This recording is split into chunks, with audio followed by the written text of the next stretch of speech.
capítulo 9, y vimos cómo allí se relataba, yo leía, ¿no?, un pasaje donde se hablaba de un abismo del que salía un humo que oscurecía el sol, y que de aquel abismo surgían langostas que picaban como escorpiones y que atormentaban a la gente. Langostas que además tenían un aspecto muy peculiar, ¿no? Decía que era como carros preparados para la guerra, con coronas, con caras humanas, con cabello de mujer.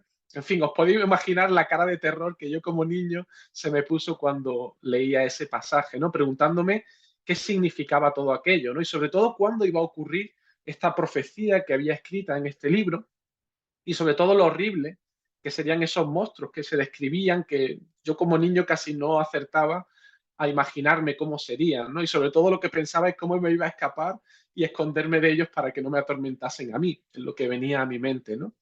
Es verdad, la dificultad para entender el contenido del libro y el hecho que a lo largo de la historia no haya habido una interpretación más o menos unificada, esto es lo que ha provocado que muchas personas les genere desánimo el acercarse a este libro de Apocalipsis, ¿no? Y yo personalmente creo que en un sentido es una tragedia porque el contenido del libro de Apocalipsis es tan relevante para la Iglesia, es un libro clave, es vital para nosotros.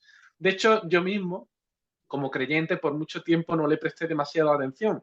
Y no fue hasta hace relativamente poco tiempo, hace unos 3 años, que el Señor puso carga en mi corazón por dedicar tiempo a estudiar este libro de una manera más profunda, a leer y profundizar en su contenido, porque en aquel momento sentía que la iglesia a la que yo pertenezco, necesitaba escuchar el mensaje y el contenido de este libro. Por aquel entonces yo recuerdo que estábamos en medio de una pandemia mundial que había cambiado completamente nuestra forma de relacionarnos, y había mucha confusión entre los hermanos de la iglesia con lo que estaba pasando en el mundo. Algunos se encontraban muy desanimados, otros se encontraban fríos espiritualmente, otros estaban llenos de una especie de desconfianza en el futuro, qué va a ser de nosotros. Mucha gente estaba con miedo, ¿no? Y el Señor puso en mi corazón el poder profundizar, estudiar y dar estos estudios en la iglesia. Y es cierto que afortunadamente ya la pandemia casi que se nos ha olvidado, ¿no? Un periodo que ha pasado, pero en realidad los miedos y la desconfianza a veces siguen ahí, solo que han cambiado los actores. Ya no es la pandemia, pero sí es la amenaza de estas guerras, por ejemplo, que están surgiendo, la que surgió hace un año y pico entre Ucrania y Rusia, esta guerra que ha surgido hace poquito, Israel, Franja de Gaza. Hermano, el mundo es un mundo que nos genera mucha inquietud, mucha confusión a veces y no entendemos lo que está pasando. Luego también hay una realidad de ideologías que están progresivamente tomando un papel totalitario en nuestro mundo. Ya no puedes pensar de una manera distinta a lo que es aceptado popularmente, que por cierto generalmente es contrario a lo que dice la palabra de Dios.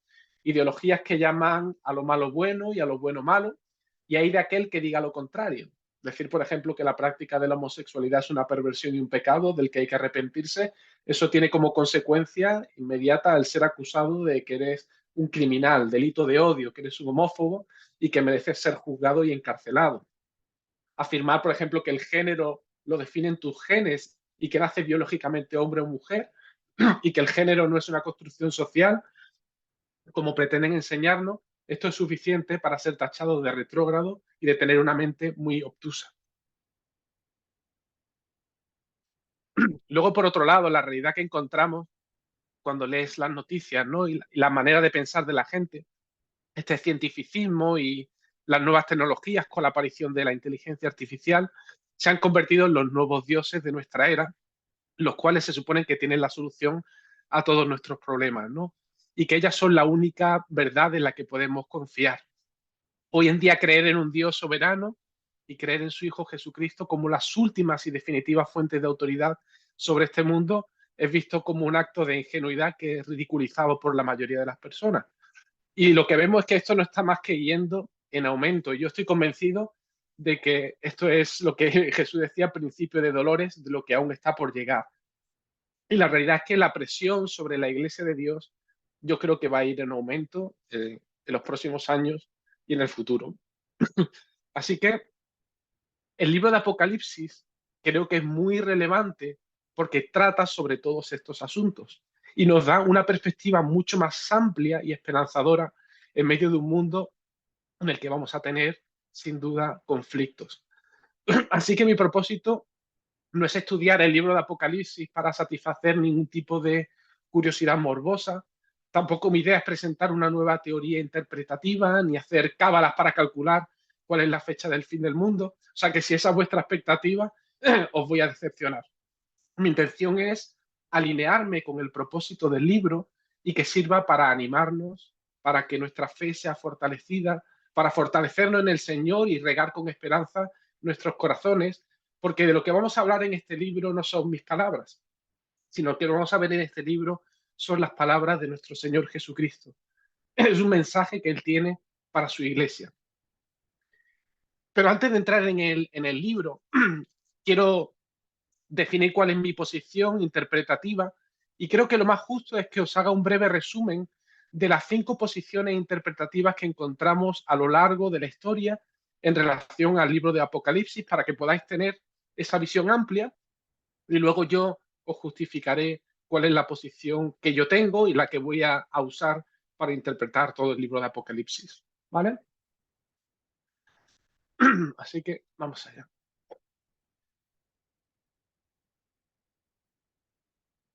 Perdóname que tengo la garganta un poquito que me pica. Bueno, históricamente el libro de Apocalipsis se ha interpretado de 5 formas principales, ¿vale? En función de cómo entendamos cuándo y cómo se cumplen las distintas profecías que encontramos en el libro de Apocalipsis. Y es fácil de recordar, ¿no? Porque estas 5 posiciones tienen una visión o bien que se cumplen en el pasado, que sería la visión preterista, que se cumplen en el presente, en la visión historicista, la visión que se cumple a futuro, que es la futurista. Esta es la interpretación que Esteban estuvo, la visión que él tenía y con la que os dio los estudios. Luego hay otra interpretación que es atemporal, es la visión que se conoce como idealista, o en la que yo me defino, que es ecléctica, que sería una mezcla de estas 4 visiones, ¿vale? Y quisiera brevemente explicaros en qué consiste cada una de ellas y quiénes son sus principales defensores. ¿Vale? Entonces, en cuanto a la visión preterista, este punto de vista sostiene que el Apocalipsis es principalmente un libro que contiene profecía de acontecimientos que ocurrieron en torno a la destrucción de Jerusalén en el año 70. ¿Vale? Y dentro de la visión preterista hay 2 posiciones. Hay un preterismo parcial o moderado, pero hay también un preterista que es completo o extremo o radical. ¿Vale?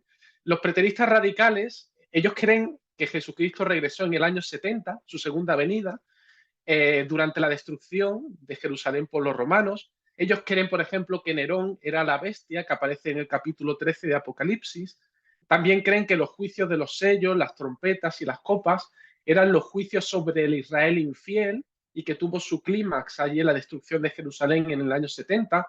La Babilonia, por ejemplo, de los capítulos 17 y 18 era la Jerusalén física.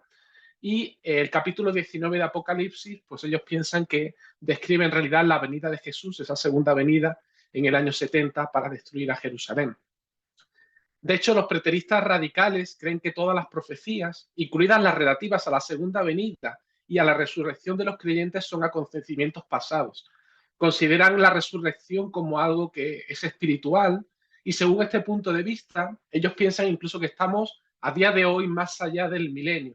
Estamos actualmente en un nuevo cielo y una nueva tierra. Y estos preteristas radicales incluso no definen o no tienen claro si hay un final de la historia. Yo personalmente, esta posición de preterista radical creo que se sale fuera del cristianismo ortodoxo, creo que es herética, porque rechazan verdades bíblicas y ortodoxas sobre la realidad de una segunda venida de Cristo, no espiritual, sino real, una resurrección corporal real de los creyentes, la realidad del juicio final. Para mí los preteristas plenos o completos o radicales están fuera del cristianismo ortodoxo y yo creo que yo me alejo. Para mí es una línea roja que no cruzaría, ¿no? Sin embargo, si vamos a los preteristas parciales, ellos sostienen que gran parte de las profecías del libro de Apocalipsis se cumplen en el pasado, pero sí que creen en una futura segunda venida de Cristo, la resurrección real de los muertos y en esos cielos nuevos y esa nueva tierra que aún está por inaugurarse, ¿no?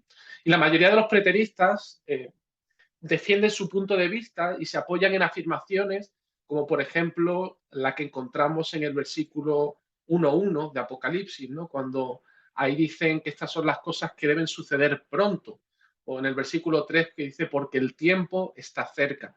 Y el preterista interpreta y dice, bueno, aquí está hablando acerca de cosas que debían suceder en el tiempo cercano a los receptores de esta carta, con lo cual argumentan que estas palabras tienen su cumplimiento, por lo tanto, en esa, digamos, en esa primera época de la Iglesia, ¿no?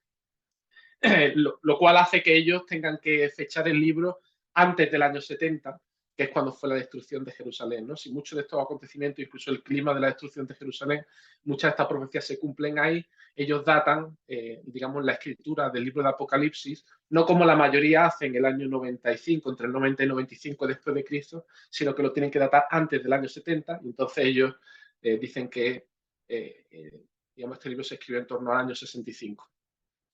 Yo hay dos problemas principales que encuentro al preterismo, ¿no? En primer lugar, cuando los defensores de este punto de vista intentan relacionar y limitar los acontecimientos globales y catastróficos descritos en Apocalipsis, por ejemplo, Apocalipsis 16 y el derramamiento de esa séptima copa al periodo que precede a la caída de Jerusalén, llegan a un punto en el que son incapaces de mantener una interpretación literal y coherente con el texto bíblico, ¿no? Y a medida que avanzan por el estudio del libro de Apocalipsis, generalmente es difícil mantener la coherencia y van cambiando entre una interpretación literal, preterista, y una espiritualización o alegorización del texto, ¿vale? Van cambiando porque es difícil mantener la coherencia, ¿no?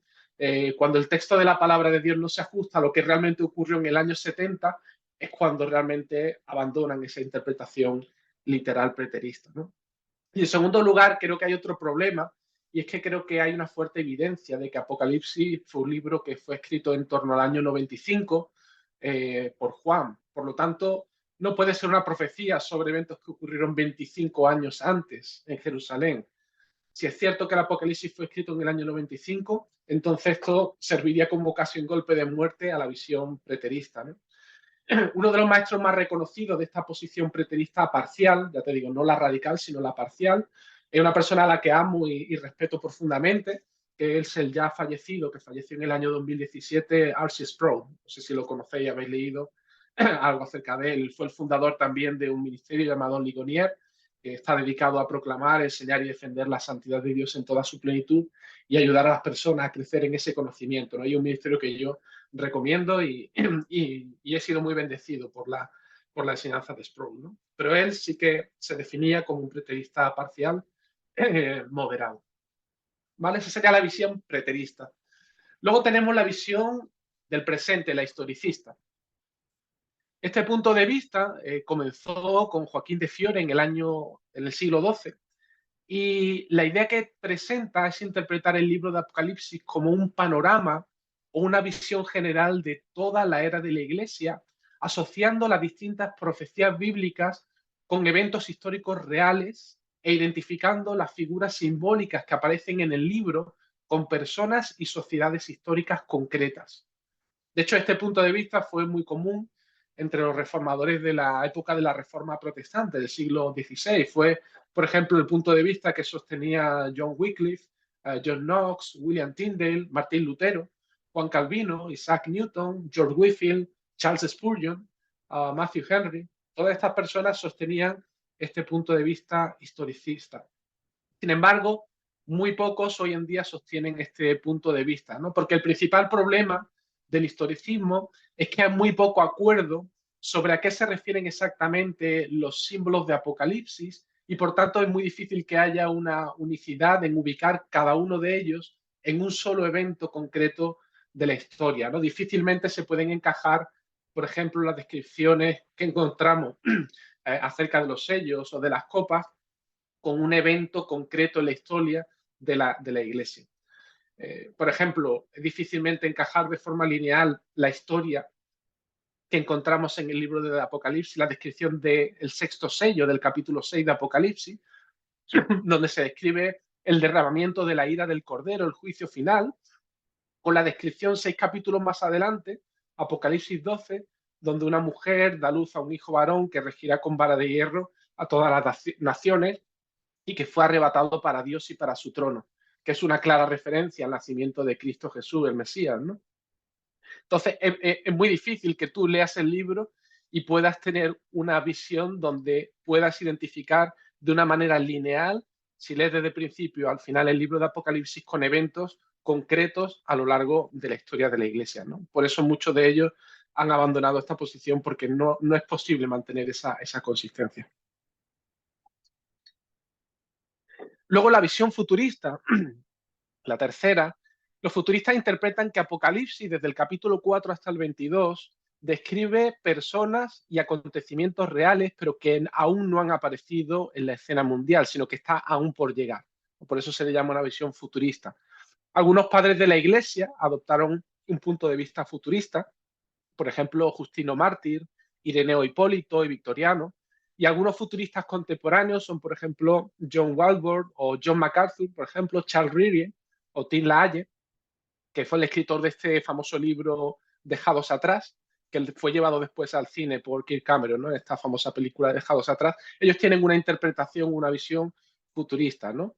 Y para mí es indudable que hay profecías de Apocalipsis cuyo cumplimiento es futuro, ¿no? La segunda venida de Cristo, el juicio final, la resurrección corporal de los muertos, lo que encontramos en el capítulo 21 de Apocalipsis, cielos nuevos y tierra nueva. Evidentemente, para mí esos eventos son algo que está por cumplirse todavía, así que comparto parte de esa visión del futurismo, pero también comparto el punto de los preteristas cuando dicen que las visiones reveladas por Juan eran cosas que debían suceder pronto, porque el tiempo está cerca, dice el versículo 3.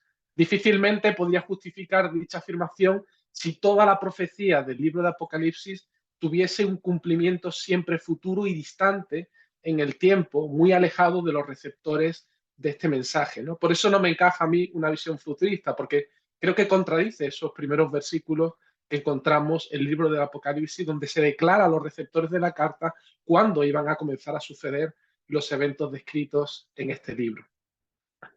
El cuarto punto de vista, que sería el atemporal o idealista, es conocido a veces como un enfoque espiritual, porque no busca cumplimientos individuales o específicos de las profecías del Apocalipsis en la historia, como hace la visión historicista, sino que cree solo en las lecciones o principios espirituales representados simbólicamente en las visiones, que pueden encontrar una expresión particular y recurrente en la historia.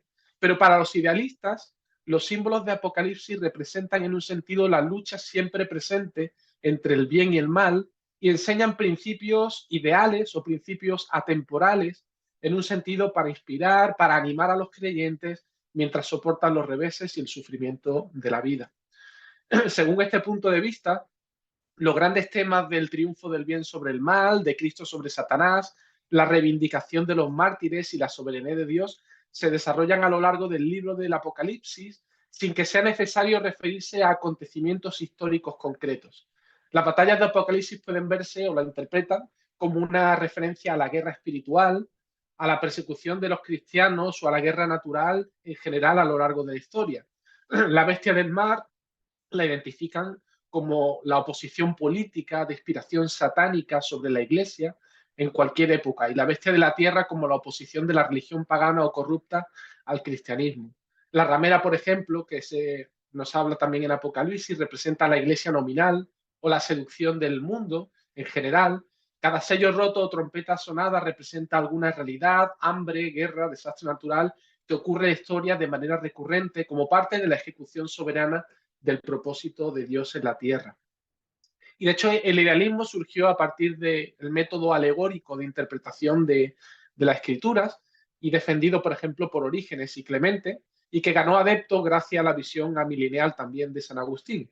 Y este es probablemente el punto de vista que predomina hoy en día en la mayoría de los eruditos, ¿no? El principal atractivo del idealismo parece ser el deseo de sus defensores de relacionar el mensaje del libro con los lectores de cada época. Sin embargo, existe un peligro de que al quedarnos simplemente con los principios espirituales que subyacen a cada una de las visiones, acabamos desconectando completamente estas profecías con la historia. Y esto en un sentido debilita una de las enseñanzas claves que sirven para el consuelo y fortalecimiento de la fe de sus hijos. Y es que Dios es soberano en la historia. Él gobierna, él ordena todo lo que acontece en la historia para llevar a cabo su propósito redentor. Así que el cumplimiento concreto en la historia en realidad es una confirmación del poder y el control de Dios sobre el mundo. Una visión que es puramente idealista no casa con el propósito para mí tampoco del libro.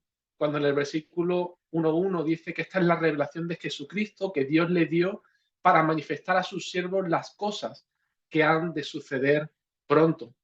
Está hablando de eventos concretos, cosas que iban a suceder, no solamente de principios que yo pudiera aplicar.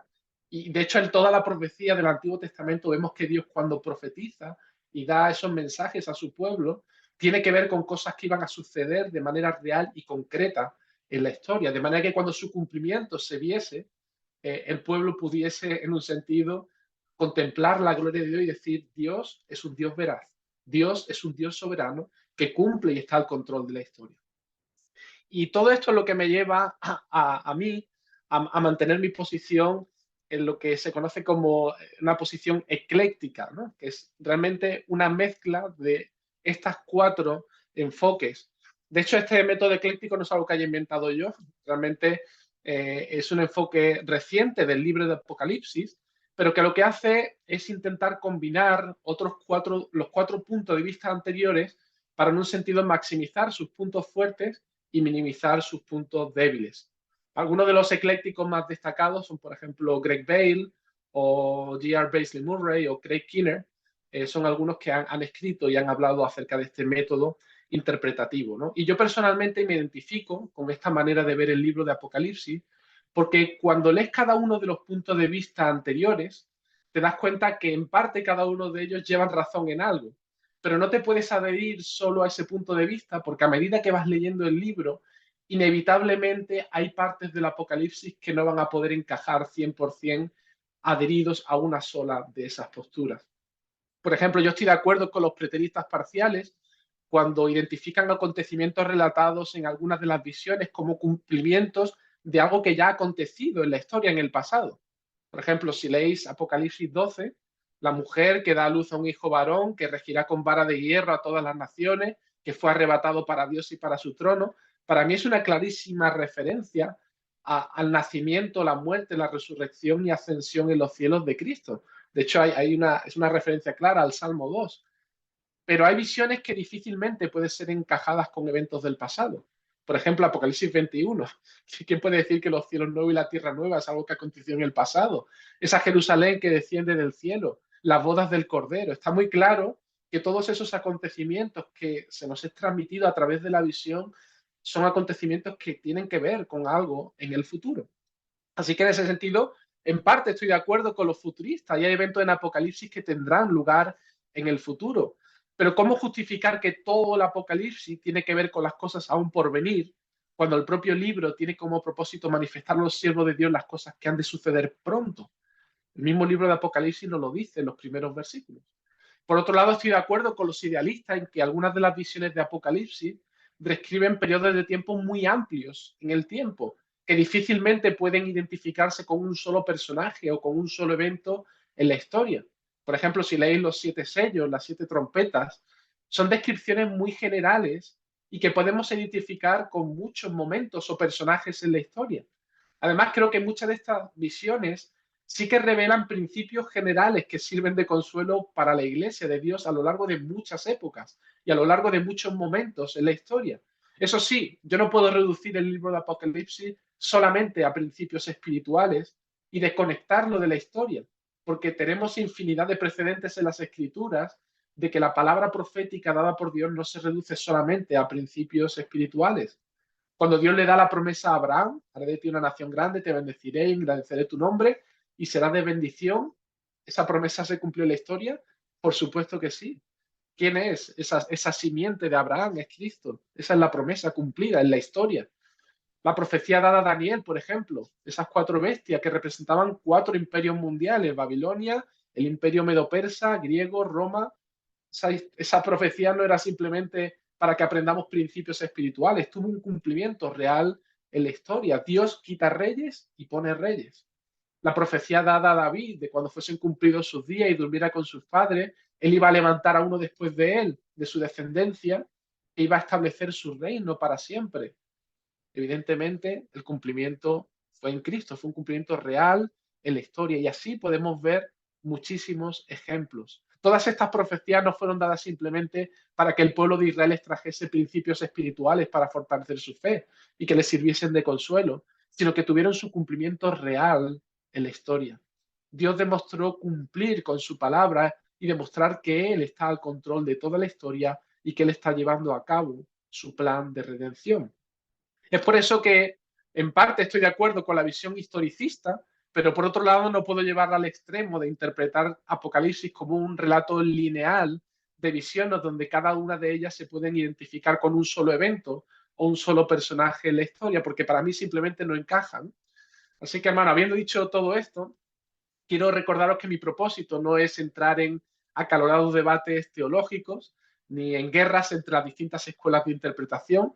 Tengo muchos hermanos muy amados, muy queridos, que tienen visiones distintas en cuanto a la interpretación de muchos de los pasajes de Apocalipsis, y yo puedo seguir teniendo comunión con ellos, ¿no? Me encanta sentarme con ellos y poder discutir, hablar, eso sí, una discusión piadosa, ¿no? Desde el respeto y compartir los distintos puntos de vista, ¿no? Lo que tengo clarísimo es que seguramente hasta que no estemos en esos cielos nuevos y esa tierra nueva, no podremos mirar de forma retrospectiva y entender claramente lo que significaban todos los detalles de estas profecías del libro de Apocalipsis y cómo se cumplieron.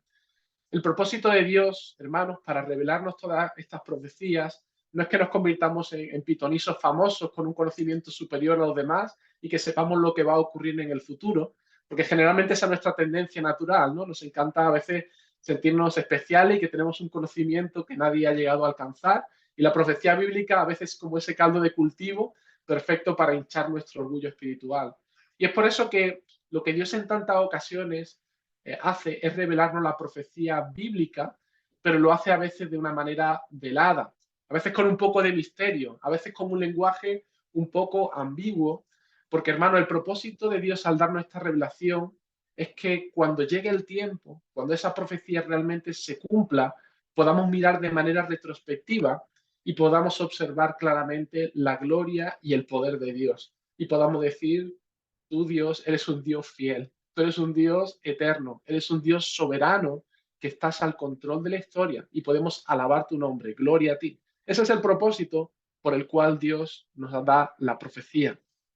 Así que lo que nos toca a nosotros es estudiar con humildad este libro. Lo que pretende exponer durante las próximas semanas es lo que entiendo que significan todas estas visiones que fueron dadas a Juan para nosotros, y hacerlo también a la luz del resto de la escritura, pero sí que hacerlo con un corazón abierto para que también yo pueda ser corregido si en algo no estoy acertado, y ahí tenéis la libertad para poder compartir y decírmelo. Pero por otro lado, también deciros que el enfoque principal al que quiero que nos acerquemos al libro de Apocalipsis es un enfoque devocional. Apocalipsis es un libro complejo, pero es un libro que contiene un mensaje cuyo propósito es animarnos. No generar acalorados debates, sino animarnos, estimularnos a la fe, para que tengamos nuestra confianza en el Señor bien asentada y sobre todo para que podamos contemplar la grandeza y la gloria de nuestro Señor, para que podamos rendirnos ante Él y que nuestros corazones se puedan llenar de un profundo asombro y alabanza de Él. Y para que, aun viviendo en un mundo de conflictos, en un mundo que parece que se tambalea, en un mundo donde vemos guerras, donde vemos muchas cosas feas que no nos gustan, que el libro de Apocalipsis sirva como un ancla para que podamos ser llenos de esperanza en las promesas del Señor. ¿Vale? Muy bien, pues vamos a pasar a ver algunos detalles de esta carta. Si queréis, vamos a ver brevemente algunas características generales, haremos una pausa y en el último bloque veremos lo que es la estructura del libro que quisiera compartir con vosotros. ¿Vale? Entonces, en cuanto al autor, el mismo libro nos dice quién es el autor de esta carta. Versículo 1.1, la carta fue dada por medio de su ángel a su siervo Juan. Luego en el 1.4 también dice allí Juan a las 7 iglesias que están en Asia, etcétera. Hay mucha evidencia interna acerca de que el que escribe este libro se llama Juan. Ahora, ¿a qué Juan se refiere? Porque hay 4 Juanes en el Nuevo Testamento. Tenemos a Juan el Bautista, tenemos a el apóstol Juan, el hijo de Zebedeo, Tenemos a otro Juan también de la familia de los sumos sacerdotes, que estaban presentes en el concilio en Jerusalén, que encontramos en Hechos capítulo 4, versículo 6. Y también tenemos a Juan Marcos. Este es el Marcos que escribió el Evangelio, del cual se nos habla también en Hechos 12, 25. ¿A qué Juan se refiere? ¿Qué Juan escribió esta carta? ¿No? Pues fijaos, Juan el Bautista evidentemente lo podemos descartar, ya que fue decapitado por Herodes Antipas durante el mismo ministerio de Jesús. Esto lo encontramos en Marcos 6 y Marcos 14. Así que Juan el Bautista lo podemos descartar como el autor de esta carta. Pero aquí vemos algo interesante, y es que cuando el autor se presenta, a la hora de escribir esta carta, se presenta simplemente como el siervo Juan. Él no da más detalles. Así que esto lo que nos dice es que tendría que ser un Juan bien conocido por todas las iglesias de Asia Menor. Y en segundo lugar, debe ser también un testigo presencial y directo de Jesús.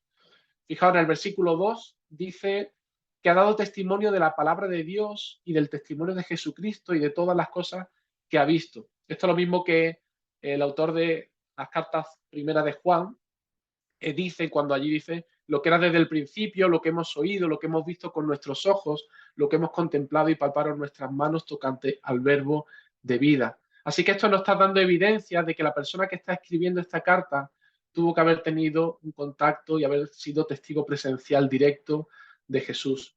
Y luego, por otro lado, tenemos la evidencia externa, ¿no? Sabemos que de la tradición de la iglesia primitiva se le atribuye la autoría en realidad al apóstol Juan, al hijo de Zebedeo, ¿no? Aquel que era el discípulo amado, aquel que convivió con el Señor Jesucristo durante su ministerio en la tierra por más de 3 años, ¿no? Y por otro lado también hay diversos textos patrísticos que le adjudican el destierro de Juan precisamente a la isla de Patmos, y tenemos evidencia en el libro de Apocalipsis que este libro está escrito desde esa isla, ¿vale?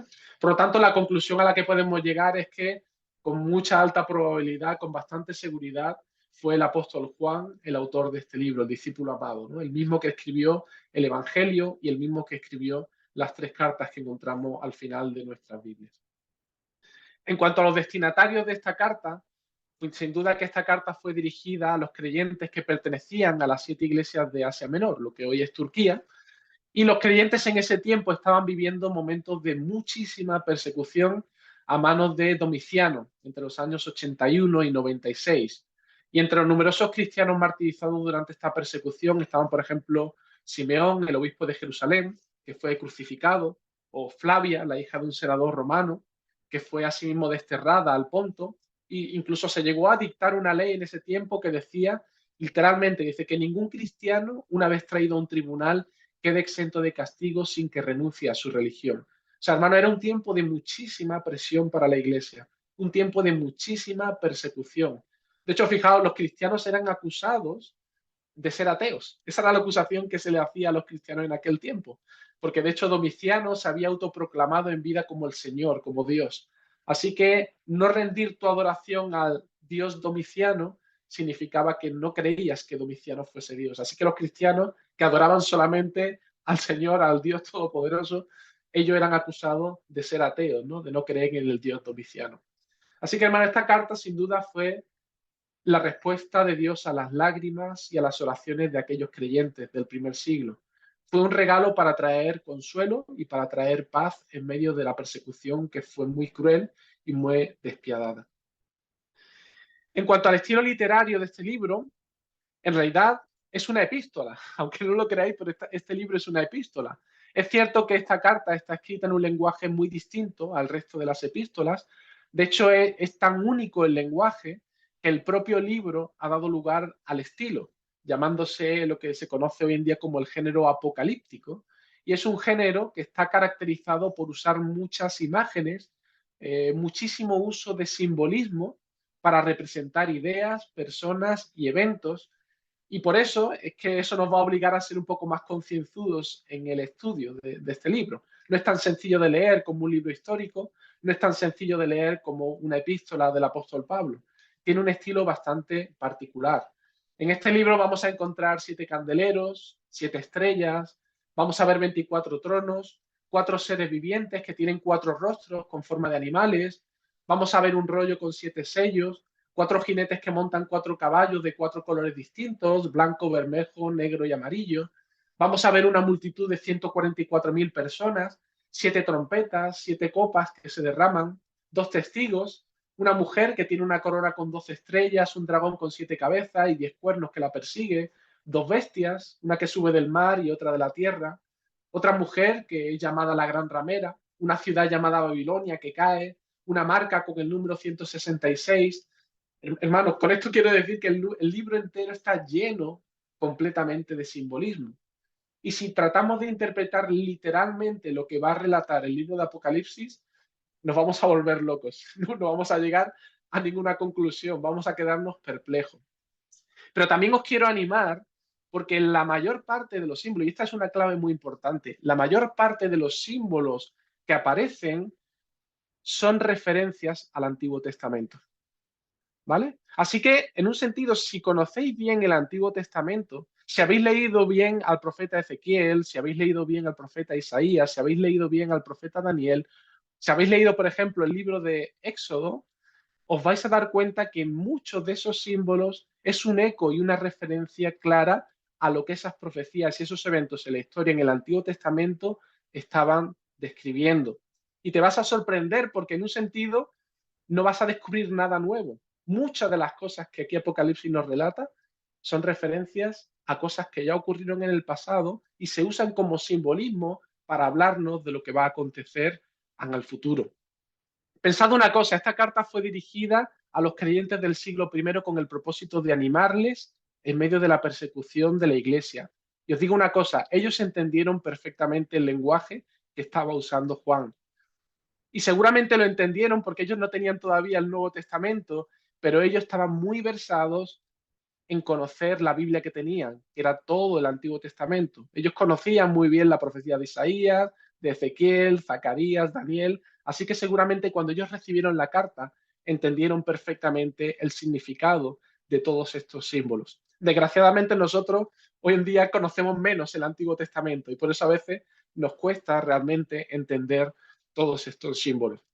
Y de hecho, yo tengo anotadas como unas 245 referencias, que os las voy a pasar, se las daré a Benjamín, es un pequeño Excel, donde vais a encontrar esas 245 referencias directas e indirectas de todos los versículos del libro de Apocalipsis, cuál es la referencia en el Antiguo Testamento. Hay algunos autores que hablan hasta de 400, ¿no? Yo solamente he llegado a encontrar 245, pero las que tengo las pasaré para que ya Benjamín las pueda compartir y os servirán a veces también como guía para vuestro estudio personal, para que cuando vayáis leyendo el libro de Apocalipsis podáis ver exactamente cuál es la referencia en el Antiguo Testamento y vayáis ahí al contexto para poder entender esos símbolos, ¿vale?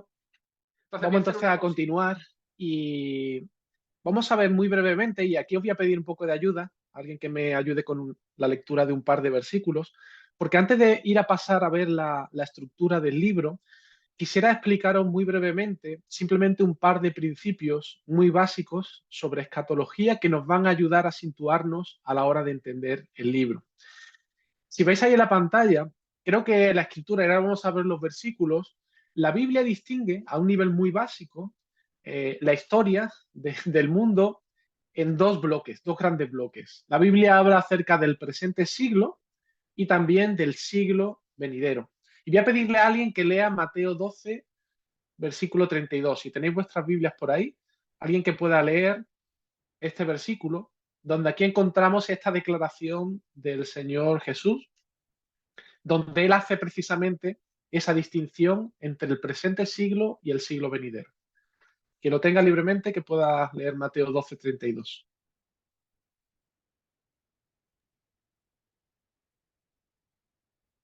Vale.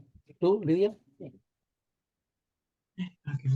A cualquiera que dijere alguna palabra contra el Hijo del Hombre le será perdonado, pero al que hable contra el Espíritu Santo no le será perdonado, ni en este siglo ni en el venidero. Muy bien. No vamos a ver todo el contexto, pero bueno, Jesús está teniendo una discusión con los fariseos, ¿no? Y habla acerca de este pecado que no le será perdonado. Pero fijaos, el detalle que quiero que veamos es que Jesús dice no le será perdonado ni en este siglo ni en el venidero.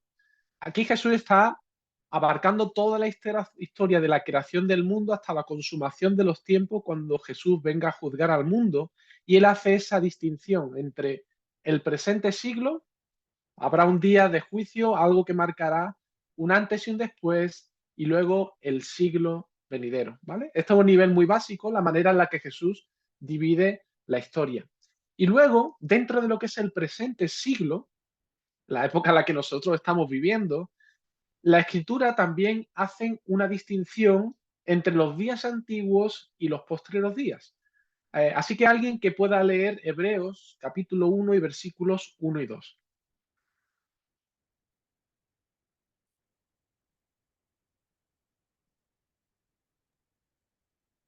Vale, pues yo mismo.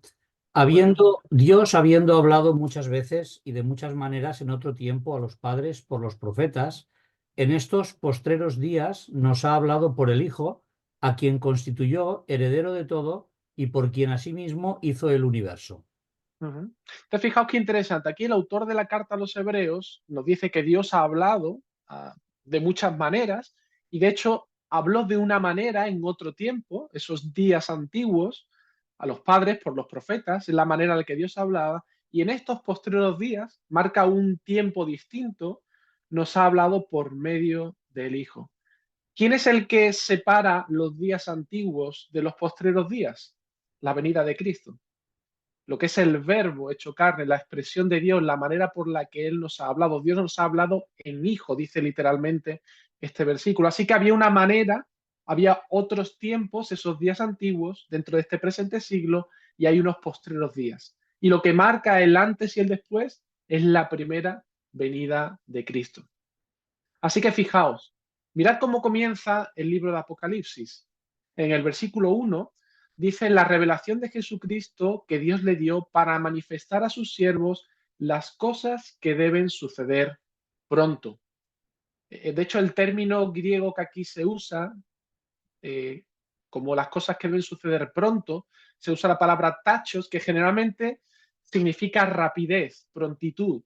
Aparecen muchos otros pasajes del Nuevo Testamento, por ejemplo en Hechos 12:7, donde dice aquí se presentó el ángel del Señor y la luz resplandeció en la cárcel y tocando a Pedro en el costado le despertó diciendo levántate pronto y las cadenas se le cayeron de las manos, ¿no? Este es un pasaje donde el apóstol Pedro estaba encarcelado y es librado por mano del Señor de la cárcel, ¿no? Y lo que le dice el ángel a Pedro es levántate pronto.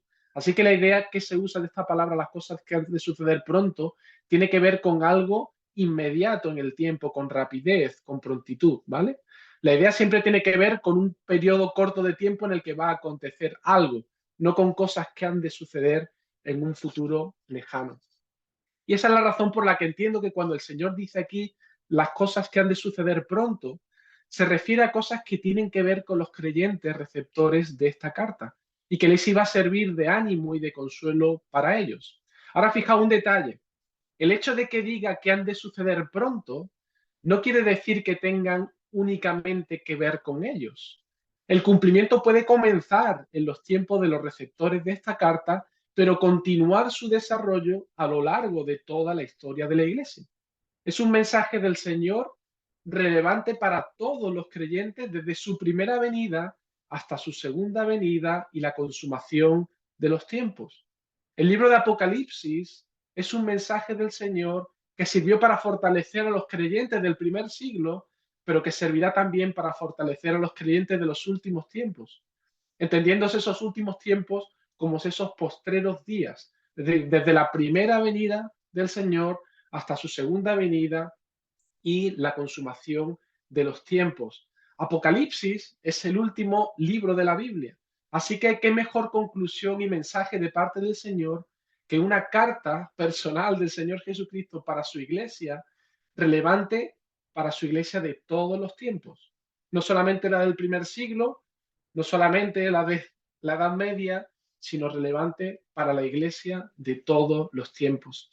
Así que esa es la razón por la que entiendo que la revelación que el Señor nos ha dado en este libro abarca ese periodo de tiempo llamado los últimos tiempos.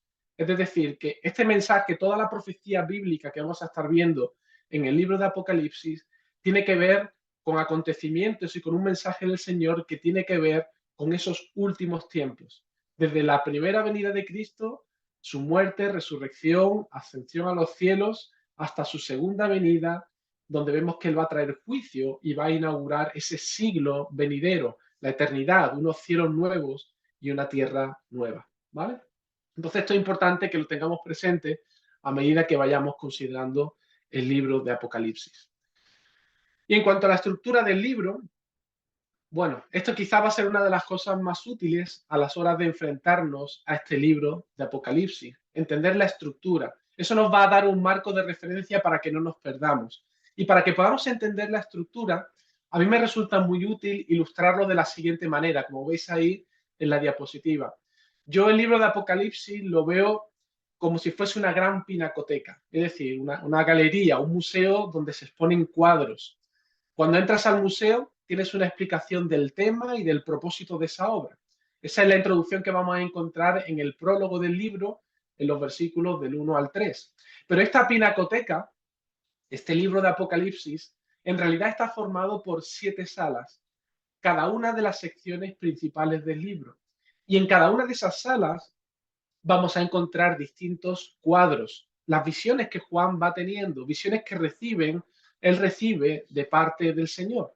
Y la manera en la que podemos identificar cada uno de estos cuadros es observar las palabras que Juan va a ir usando.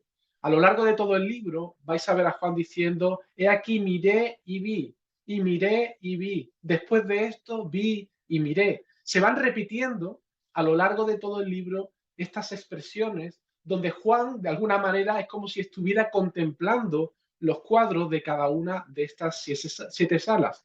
Y cada una de estas visiones en realidad es un cuadro descriptivo, donde el lenguaje que usa es un lenguaje simbólico, pero están representando verdades y realidades reveladas por parte de Dios acerca de cosas que van a suceder o están sucediendo o sucederán.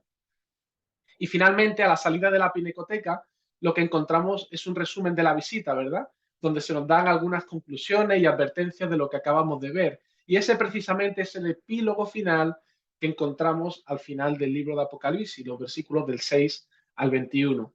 Así que, ¿cuál sería la estructura general del libro? Pues os lo pongo aquí en la diapositiva. Vamos a encontrar, y esto es lo que os quiero plantear en todos estos estudios que vamos a estar haciendo, que el libro de Apocalipsis está estructurado en 7 secciones, donde cada una de ellas es una descripción de estos últimos tiempos desde 7 perspectivas distintas. Y ahí tenéis, os lo daré también para que lo tengáis, cada una de estas secciones. Revelación 1, vamos a ver a Jesucristo gobernando y pastoreando su iglesia. Revelación 2, una perspectiva celestial. Revelación 3, vamos a ver los 7 sellos. Revelación 4, las 7 trompetas. Revelación 6, la raíz del conflicto. Revelación 6, las 7 copas. Revelación 7, la victoria de Jesucristo, concluyendo con un epílogo. Pero ¿cuál es la temática de esta exposición que vamos a estar viendo? Bueno, esto es lo que nos declara el versículo 1 al 3, al principio, ese prólogo. La revelación de Jesucristo que Dios le dio para manifestar a sus siervos las cosas que deben suceder pronto. ¿Para qué? Para que tengamos gozo, para que seamos bienaventurados. Dice, bienaventurado el que lee y los que oyen las palabras de esta profecía y guardan las cosas en ellas escritas, porque el tiempo está cerca. Hermano, Jesús quiso darles una revelación a los creyentes del primer siglo, a las 7 iglesias de Asia Menor, pero también a todos sus siervos, a ti y a mí. El mensaje del Señor Jesucristo nos incluye a todos nosotros, los creyentes, a lo largo de toda la historia. Y Él lo que nos quiere decir es lo que iba a comenzar a acontecer en sus días y hasta la consumación de los tiempos. Él nos quiere revelar cómo es el proceso que está ocurriendo en estos últimos tiempos. Así que podemos concluir que la temática del libro es clara. El libro nos habla de una descripción del desarrollo de estos últimos tiempos, entendiendo los últimos tiempos como desde la primera venida de Cristo hasta su segunda venida y la consumación de los tiempos. Y la pregunta es, ¿por qué el Señor nos ha querido contar cosas de estos postreros días? ¿Por qué Él quiere revelarnos estas cosas? Pues hermano, yo creo que como creyentes tendemos a ser olvidadizos y solemos tener una visión cortoplacista, sobre todo cuando estamos en momentos de prueba, ¿verdad? Con frecuencia nos falta una visión más amplia de la historia. Y cuando contemplamos lo que estamos viendo hoy a la luz del panorama completo de lo que Dios nos revela, eso cambia por completo nuestra perspectiva como creyentes. Imagina que tú eres un soldado que estás en medio del combate, ¿vale? Y estás combatiendo contra el enemigo, y a medida que pasan los días vas viendo que tu enemigo gana terreno, que cada vez estás más acorralado, que cada vez hay una mayor agresividad por parte de tu enemigo. Los bombardeos se han intensificado y parece que va a ser arrasado el campamento donde te encuentras. ¿Tú cómo te sentirías? ¿Miedo? ¿Inseguridad? ¿Pensarías en rendirte seguramente o la tentación de pasarte al lado del enemigo? Ahora imagina por un momento que de repente en tu campamento base descubres un documento que no es ni más ni menos que el plan de guerra redactado por tu general. Y en este plan de guerra descubre la estrategia a seguir. Comienzas a ver los detalles, el recuento de efectivos, el plan para obtener la victoria final, y allí se revela que el enemigo tiene que avanzar para que pueda caer en la trampa. Y de repente ves que ese avance, que parecía indicar la derrota para tu bando, no es más que una estrategia y te das cuenta que el plan se está cumpliendo a la perfección. Que tu general ya ha planeado todo eso con antelación, que el plan sigue su curso normal y que la victoria está en camino. La pregunta es, ¿cambia eso tu manera de ver el combate? ¿Cambia eso tu manera de ver la guerra? Claro que cambia. Ahora hay luz. Ahora tus miedos de repente se han ido. Ahora sabes que lo que parece que es tu derrota no es más que un plan para asestar el golpe final al enemigo. Y esta ilustración la saco a colación porque me ayuda a entender el propósito para el cual el Señor nos ha revelado el libro de Apocalipsis. Hermanos, Apocalipsis es el plan de guerra dado por nuestro Señor para que no temamos en medio de la guerra espiritual. Y a diferencia del plan redactado por un general de guerra que es falible, se puede equivocar, el plan de guerra que el Señor nos ha dado es infalible, porque Él es el Señor de señores. La guerra espiritual en la que estamos inmersos no es una guerra de igual a igual, es una guerra en la que el Señor tiene la victoria asegurada, porque Él es Dios y Él está sentado en su trono. Y Dios sabe que somos olvidadizos y quiere que grabemos a fuego en nuestros corazones su palabra, que nos anclemos a ella. Y es por eso que lo que vamos a encontrar en el libro de Apocalipsis son esas 7 revelaciones que describen exactamente el mismo periodo de tiempo, estos últimos tiempos, desde la primera venida de Cristo hasta su segunda venida, la consumación de los tiempos que dará lugar a esos cielos nuevos y esa tierra nueva, pero cada sección lo hace desde una perspectiva distinta. Y esto es una clave muy importante. No podemos leer el libro como si fueran acontecimientos consecutivos en el tiempo. Esta es quizá una de las cosas que causan más confusión a la hora de entender el libro. Y aún dentro de una sección, fijaos que Juan va observando distintas visiones, algunas de las cuales tampoco son cronológicas en el tiempo. Juan, en un sentido, tenemos que imaginárnoslo paseándose por cada una de estas salas, de esa pinacoteca espiritual, donde Juan va a ir viendo esos cuadros y nos va a ir describiendo cada uno de ellos, lo que va viendo.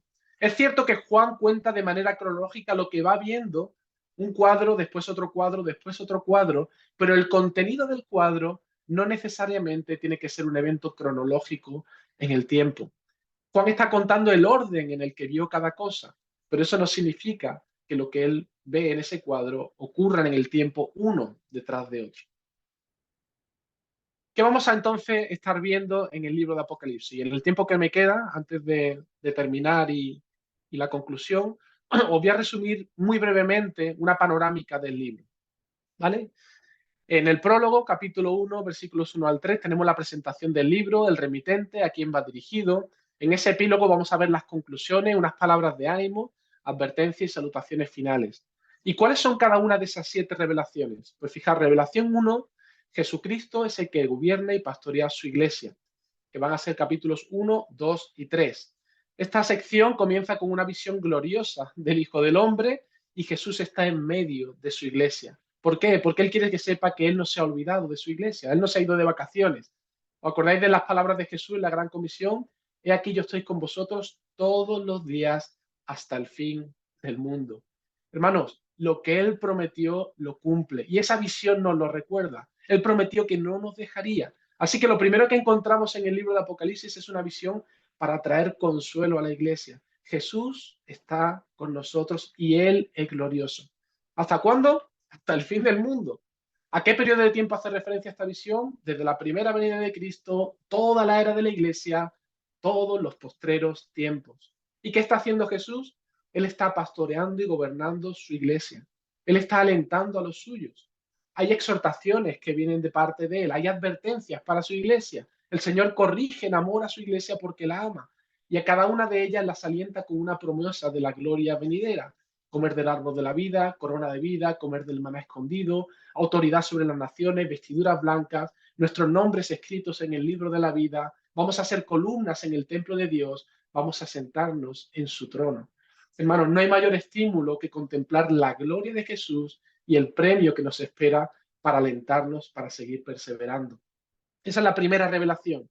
Segunda revelación, capítulos 4 y 5, nos da una perspectiva celestial de estos últimos tiempos. Es como si la cámara se enfocase hacia el cielo y allí que encontramos, dice, el Señor nos está abriendo una puerta en el cielo para que contemplemos lo que está ocurriendo durante la era de Iglesia en los cielos. Y la imagen que allí vemos es gloriosa, porque el protagonista, el centro de esa escena, es un trono y alguien sentado en ese trono cuyo aspecto es glorioso, porque es Dios mismo y Él gobierna sobre todas las cosas.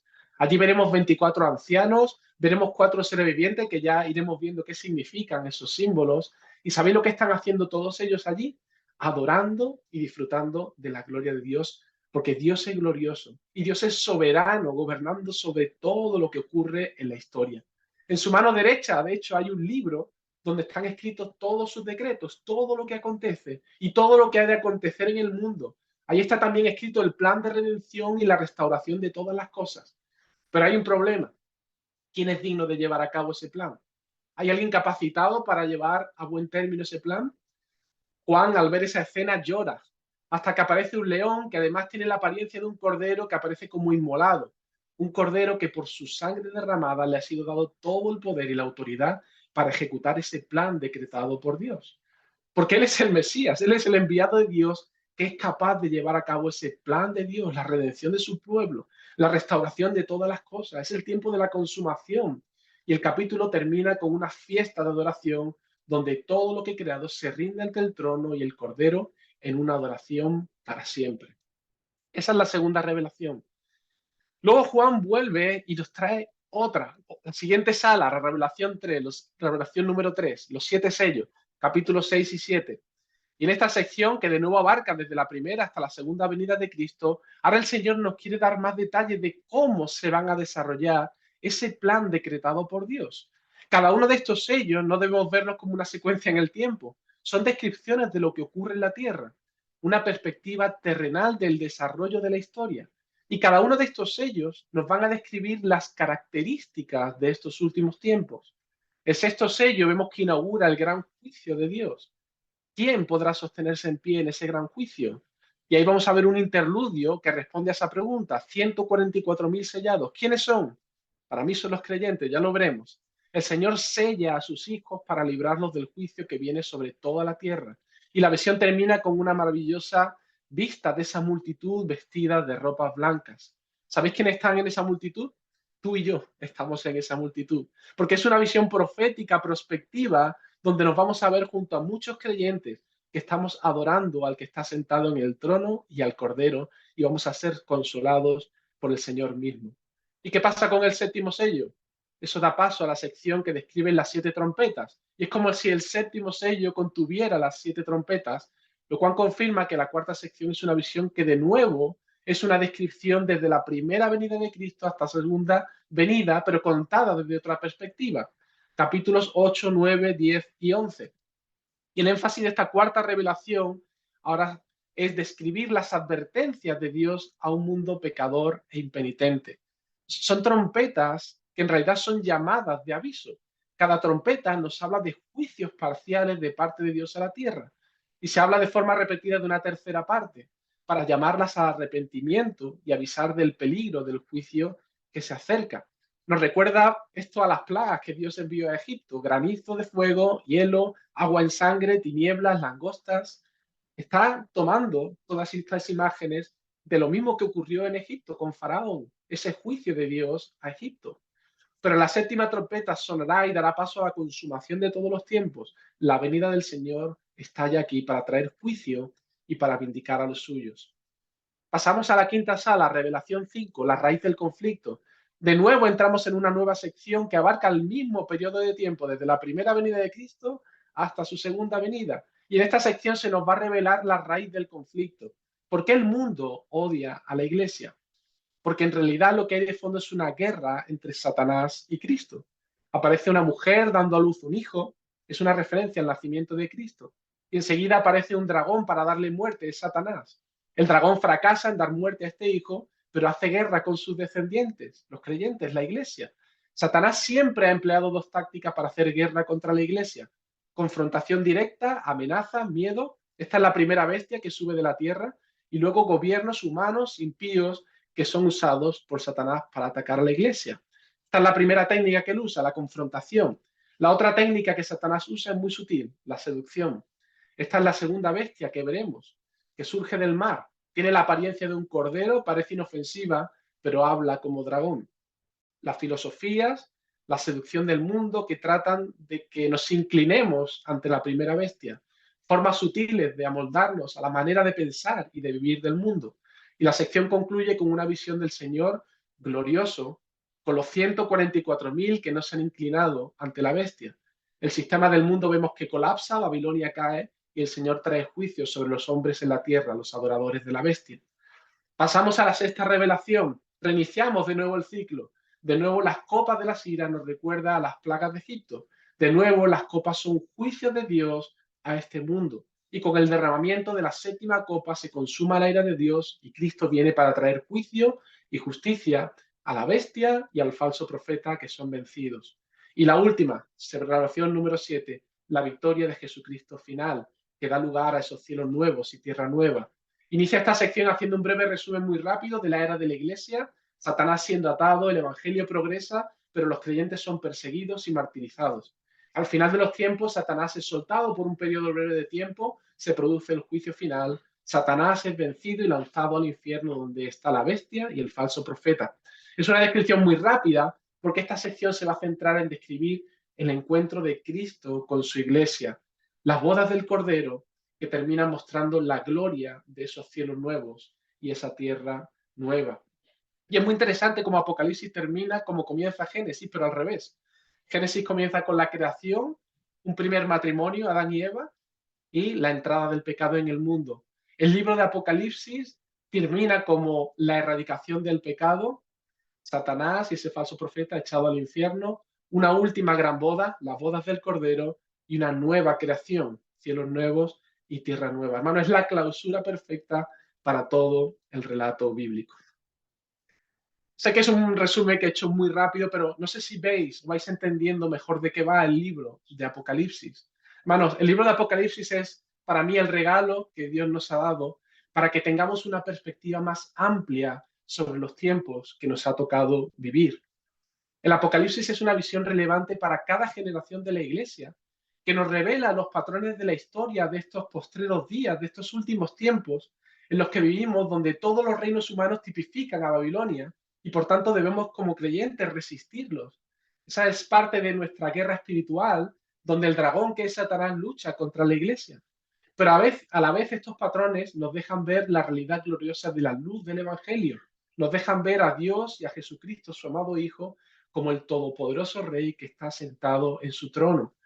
Este libro nos recuerda una y otra vez las promesas de Dios, que nos aseguran la victoria del Cordero, nos aseguran el regreso por segunda vez de Jesucristo para juzgar y eliminar el mal en este mundo, y nos aseguran también la inauguración de unos cielos nuevos y una tierra nueva donde mora la justicia y podremos disfrutar eternamente junto a nuestro Señor.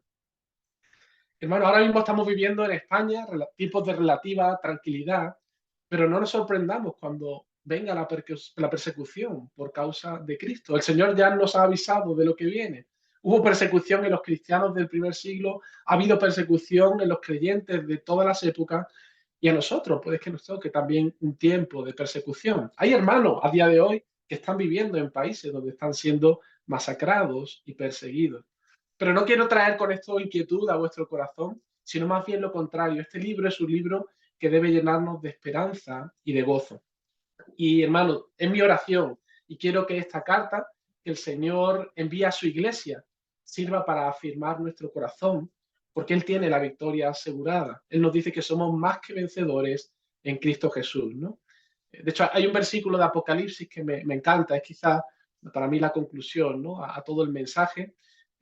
Allí en Apocalipsis 17:14, el Señor dice, pelearán contra el Cordero y el Cordero los vencerá porque Él es Señor de señores y Rey de reyes. Y los que están con Él son llamados y elegidos y fieles. Así que, hermanos, la victoria está garantizada. Y espero que estas semanas que vamos a comenzar, esta aventura o este viaje que vamos a hacer por todo el libro de Apocalipsis, quiera el Señor bendecirlo para traer precisamente eso a nuestros corazones, consuelo, y que podamos ser llenos de esperanza y fortalecidos en la fe para su gloria. Amén.